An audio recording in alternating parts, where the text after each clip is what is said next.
without further ado, Rhett Power, welcome to the show. Well, Ed, thanks for having me on. Thanks for coming on. I appreciate it. Yeah, Rhett, no worries. Rhett, you got a pretty, I guess, varied story as far as you're concerned. It looks like you've done a lot of really cool stuff. Open us up and tell us a lot about what got you to this point. Tell us about some of the things in your past, some of the things you've done, and what made you the person that you are today. Well, that's a loaded question, Ed. I've been real fortunate in life to be able to have some of the experiences I've had. I used to work for Clear Channel Communications, and this is when my life got really interesting. I tried to have a radio career out of college, and I just wasn't that good. So I got stuck in the sales department and the management side of radio, and was having a great time at that, and was learning a lot. And then I got really intrigued by going into the Peace Corps. So I remember the day I went into the head of the radio station group that I was part of, and said, I've got to send in my resignation. And he said, well, what other radio group got you? And I said, well, the Peace Corps got me. And I don't think he'd ever had anybody resign to go into the Peace Corps and sell all their worldly belongings and go live in a village. But that would be somewhat off the reservation. It was off the reservation, definitely. Turning in a tie for a sandals. That's the vision of it. Yeah, water filtration.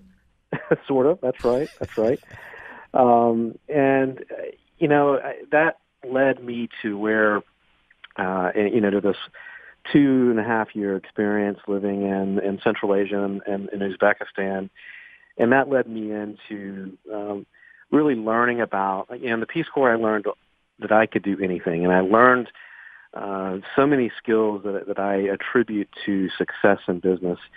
After Peace Corps, I worked on economic development issues for the U.S. government and for some of the big contractors that work on these kind of programs overseas.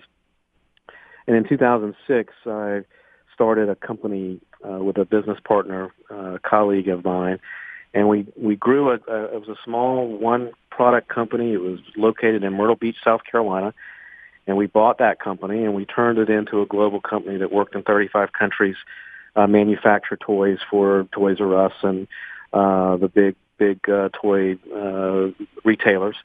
And, grew that company into a company that went public in 2012, I think it was, and then exited that in 2014.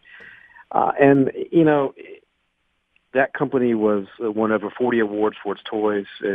We were named Entrepreneurs of the Year. We're nominated by Ernst & Young for that award. We won. We were the fastest growing company, an Inc. 500 company, the fastest growing company in South Carolina, but also one of the top 500 companies, fastest growing companies in the United States.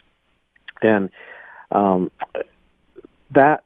attribute all that growth as an entrepreneur and that success as an entrepreneur to spending a couple of years alone and figuring how strong and how resilient and what that really meant. And that served me well when business got tough, because about a year into the business, the recession hit.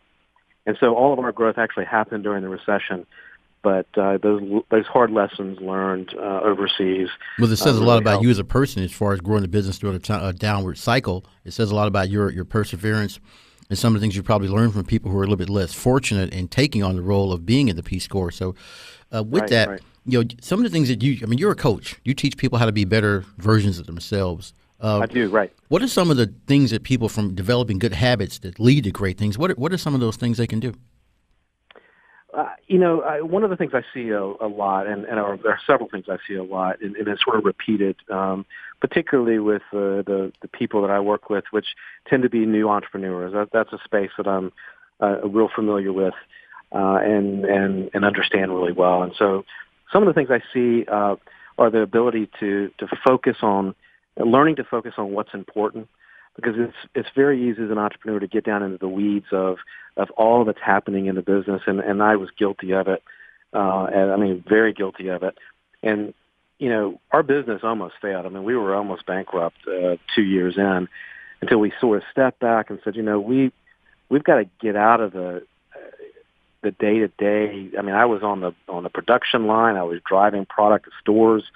I was doing all of the stuff in the business, and I wasn't focused on the business. And so we had to reevaluate that and learn some of those lessons. So I think learning to focus on what's important is really, really critical to your success. Managing your minutes. What I mean by that, again, is don't get involved in everything. Delegate. Learn to delegate. Learn to, again, say no to things that aren't important to the success of the business. I'm working with somebody right now who's a small business owner. She's got 15 people in the business. And she says, I'm having to get involved in things my managers are supposed to be doing. And, it's stuff that they need to be managing, and it's really taking up all my time. And my advice to her was, well, then you have a problem with your managers. Exactly. Right.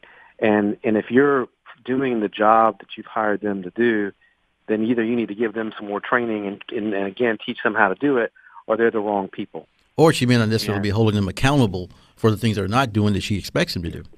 Exactly. Because they know that they can lean on you, right? Then they're going to lean on you. They will. I mean, having kind of been through that myself, I've been an entrepreneur pretty much since I was 8. So I guess I got a couple of years on most people, probably a couple of thousand, that is. But when times get tough, I mean, what would you expect people to do? What is the expectation you have from the people that you coach when times get difficult?